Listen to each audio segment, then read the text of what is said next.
while there has to be different definitions for different types of life as to what a species is, and the definition for sexually reproductive animals is not going to be the same definition as it would be for some sexually reproductive plants, for example.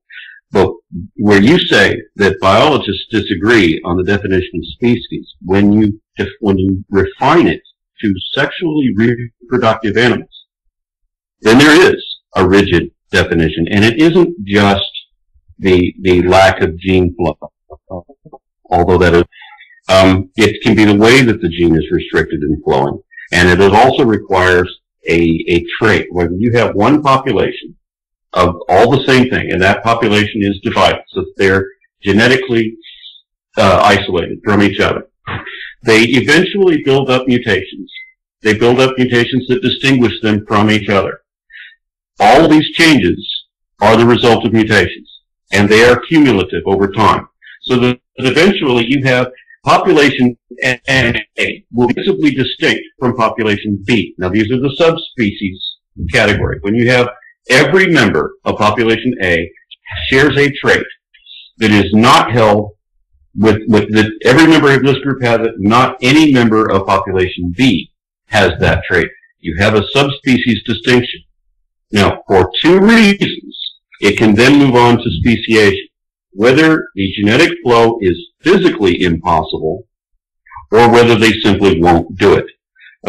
When you have two species who possibly could chemically be interfertile, but simply won't, they refuse under natural circumstances unless forced, then these would have to be called two distinct species. It's not like there's a whole lot of ambiguity here. Biologists agree that is the definition. Now, at another point, you said if nature can't do it, then it has to be an intelligent designer. Well, how do you know that an intelligent designer can do it? You haven't demonstrated that one exists. You haven't demonstrated the mechanism that it would use. We've got absolutely no reason to believe your assertion, and yet you're stating it as though it's a matter of fact. You can't. You don't have the data to back that. And I have to go back on to another point. I've been saving up for 30 minutes on this. I know, but Aaron, let's deal with one point at a time. That's the first point, Matthew. Do you want to address that? You have got no evidence that God did it or how he did it. Do you want to address that first before we move on to the next point? Yes, absolutely. The properties. Can you be as brief as possible because we really are running out of time? Thank you. Yeah, the properties of DNA demonstrate that nature could not have produced DNA. It is information cannot be created by molecular interactions. Information is intangible, a product only of mind. The fact that, as Hubert Humphreys, if I'm not mistaken, a geneticist who recently published a paper discussing this, has demonstrated that because DNA is coded information, it cannot be a property of mere molecular interactions. Material causes cannot have produced the DNA of any living thing. So you've made some very, very, very outrageous claims there. So what was my outrageous claim? You were asked a specific question. I would say, if you're not going to answer it, we'll go back to our own second point. Yeah, what was my outrageous claim? I'm answering it. He's asking me why am I positing that intelligent design is the explanation when can you answer the question, one please? Well, I thought I just did. Okay, well, I thought you did. That's fine. Aaron, what was your second point? The properties, running out of time. Aaron, the products of DNA. Yeah. The products of DNA verify that he says I haven't provided any evidence of the designer. Well, the product is the evidence of the designer. If it cannot have been produced by nature, it had to have been produced by something outside of nature, something more intelligent than nature. And furthermore, I would ask you a question. In genetics, we understand that there's such a thing as epigenetic information and meta-information. This is something relatively new. I don't want to change the subject. I still need to deal with the things you think. Wait a minute, I'm not allowed to ask questions.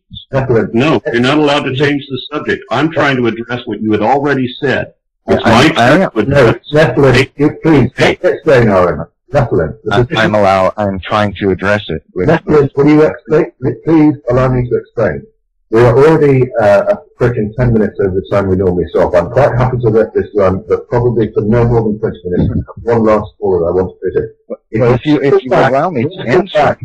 But no, you have you haven't addressed, you said yourself that you've answered that question. Let's move on to our second point before we introduce a new subject. You cut me off in the middle of my answer, sir. You said that you'd answered the question. You can always call back next week, but please, Aaron has been very... So I can't ask questions. I just have to respond to assertions. You're changing the subject. There's no assertion, sir. You asked me how I could posit that an intelligent designer was the producer of it. But if you're answering that question, then do continue. But if you're... I'm trying to respond to that. Right. Evolutionists have claimed for decades that 97% of the human DNA was quote unquote junk DNA and had virtually no function or none at all, and was a product of evolution accruing random genetic mutations over time throughout the history of the evolution of mankind. Modern genetics has discredited that idea by proving that 3% of the human DNA's genes, 97% of it, roughly so, is meta information. Wait, now, I haven't finished now. Meta information. That is information, coded information, which regulates the genes and describes their function. Without this meta information... Now, do I understand you right, that all information comes from online? Please allow me to finish. Please allow me to finish. You're not answering the question. Let's go on to something more productive. I'm being interrupted. Do you think that all information comes from a mind? Do you think that all information comes from a mind from that? Can I finish my answer, and then I'll respond to that? Just from under that information comes from your mind. Allow me to finish my response, and then I'll answer that question. Please, look, you want me to respond, or do you not? I know you don't like the answer, and so you try to shut me out. But look, I don't like the answer because it isn't an answer, but I'm going to let you finish. I'm trying to give it. Please allow me to finish, okay? The fact that most of the DNA is meta-information which regulates the genes proves that random mutation, random processes cannot have created either the genes or the meta-information. Like the recipe for a cake and the ingredients list, one is no good without the other. So it would be impossible for random genetic mutation to create all this DNA over here with specific complex information designed to regulate information found elsewhere in the DNA.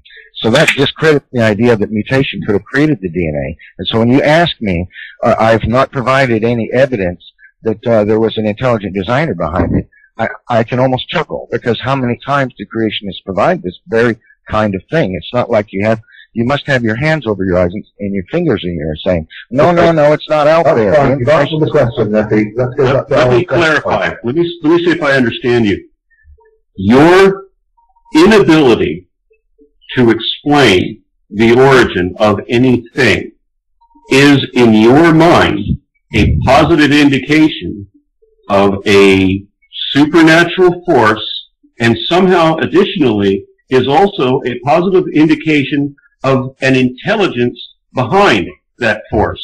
Is that right? No, that is completely false. That fact very hits my statement. I do not posit that I cannot provide an answer. I've already told you that science has verified the answer by the properties of the creation. Sir, allow me to respond. That science has demonstrated the creation here. Sir, allow me to respond. Just let me clarify this, and then you can go on. The question was, what is your evidence that there is an intelligent designer? You went on about what science cannot explain, and you were inaccurate in that, but we'll leave that aside for the moment. It would appear that the inability of science to explain something is, in your mind, indicative of some sort of supernatural entity or an intelligence. It obviously is not. You say that I misunderstood you. I'm willing to accept that. Please tell me, what is your evidence of an intelligent designer? I'm trying to provide that, if you'll allow me to finish. The properties of the creation itself is evidence of the intelligent designer because it discredits the ability of nature to have been the producer of it. I have never said that I have any inability to demonstrate there is a creator. That is words from you. If you were, and here's how we can verify that. If you found a compact disk with a copy of Microsoft Windows on it lying in a desert, you would not posit that thing came into existence on its own. Specified complexity information These are things which cannot be produced by nature. So when we observe the creation, we look at the genetic code, and code cannot be produced by nature either, by the way. It's specified complexity and interdependent information. We can obviously see that nature is not the producer of it, therefore. And since the properties of it are something which only comes from mind, only comes from intelligence, we can infer, therefore, that the product is one of intelligence. That's quite clear.